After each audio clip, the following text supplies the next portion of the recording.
mean absolute deviation, which is another way of describing, of analyzing quantitative data, number data. It's analyzing quantitative data. We analyze quantitative data. We mainly, from here on out, are going to deal with quantitative data instead of qualitative data. You're going to deal with data that is in numbers. So if we have a data set,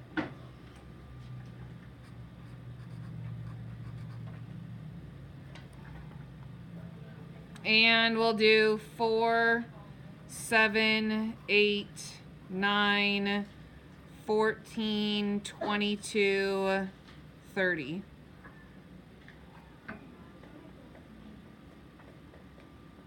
If I have a data set, I could find the mean of the data. I could find the median. I could find the mode. I could find the range. I could find the minimum, the maximum, the lower quartile, and the upper quartile. There are all these things that I can find.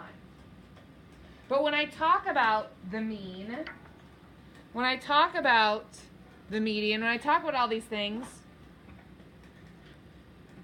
right, it tells me what I want. So if I wanted to find the MAD, the mean absolute deviation, the first step,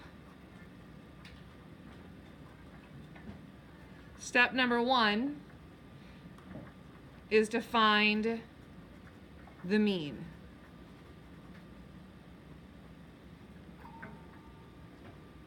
And to find the mean, I find the sum of the data and divide by the number of pieces of data. So 4 plus 7 plus 8 plus 9 plus 14 plus 22 plus 30 divided by 2, 4, 6,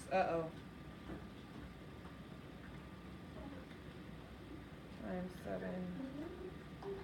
plus 2. There we go. I'm going to add a piece of data to make it work out well. I'm going to add a 2 in front. So find the mean. I have 2 plus 4 plus 7 plus 8 plus 9 plus 14 plus 22 plus 30 is 96 divided by 8 pieces of data. What's my mean? The average number is 12.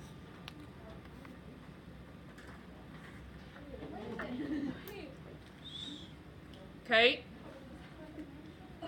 After you find the mean,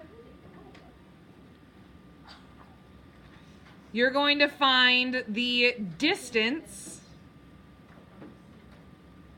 each value is from the mean. But you're not just going to find the distance, you're going to find the absolute value.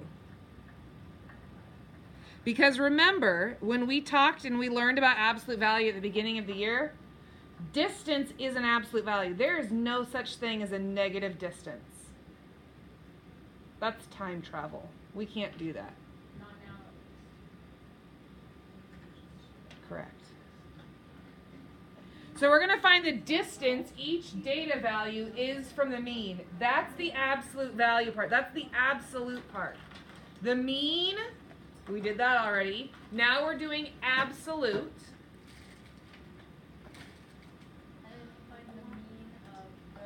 So here we go. If my data, and I'm going to relist my data just so that it makes sense. If I have 2, 4, 7, 8, 9, 14, 22, and 30. And my mean is 12.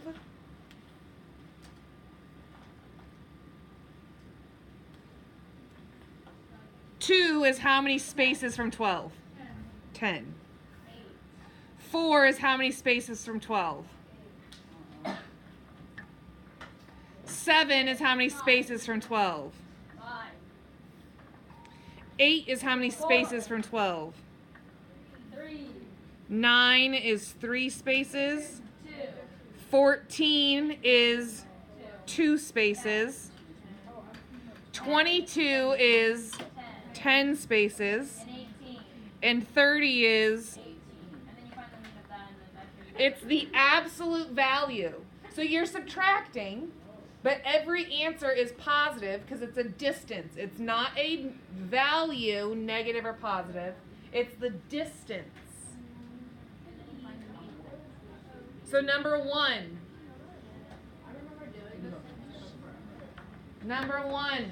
was find the mean of the data. Number one was find the mean of the data. Number two is find the distance each value is from the mean. That's the absolute value part. There should be no negatives in that value. Step number 3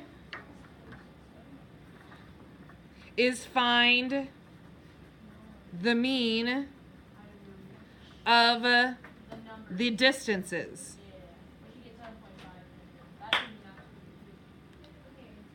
So to find the mean of the distances, that's my new numerical value down here. I have 10 plus 8 plus 5, 4, 3, 2, 10, and 18, which is 60, divided by 8, which is 7.5. So the mean absolute deviation is 7.5 because it's the average of the distances the values are from the average. Now here's the part that sometimes we don't make a connection with.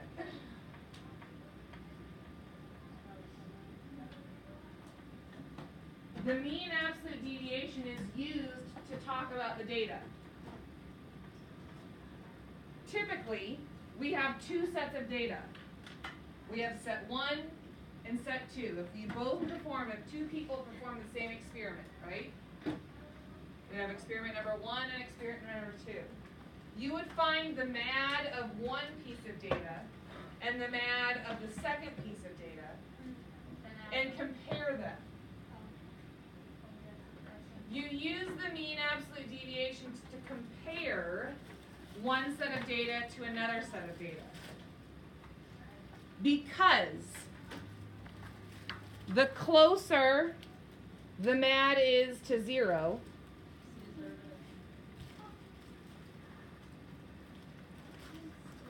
the closer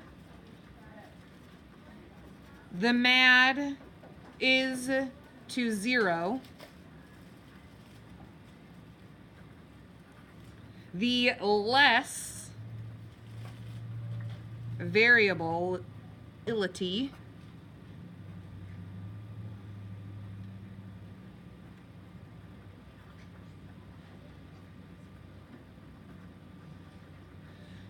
the smaller the range, the less spread out. The closer the MAD is to 0, the less variability, the less spread out, the more condensed, the closer together the data is. So if I had a MAD, if I said the MAD of this one is 5 and the other MAD is 5.3, the one that's closer to 0 is the one that's less variable. It's closer together. It's more clustered. So the bigger the MAD, what else would increase? What measure of center would increase?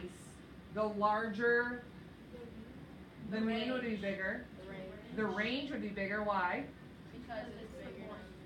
Maybe. Or would it be, could you have 0 to 50 on one of them and 0 to 50 on the other one, but the data is closer together? Yes. Yeah, if the data was more clumped. So it kind of depends. You have to think about it. We're going to start doing some analyzing between the mean, the median, the mode, right? We even started that last week.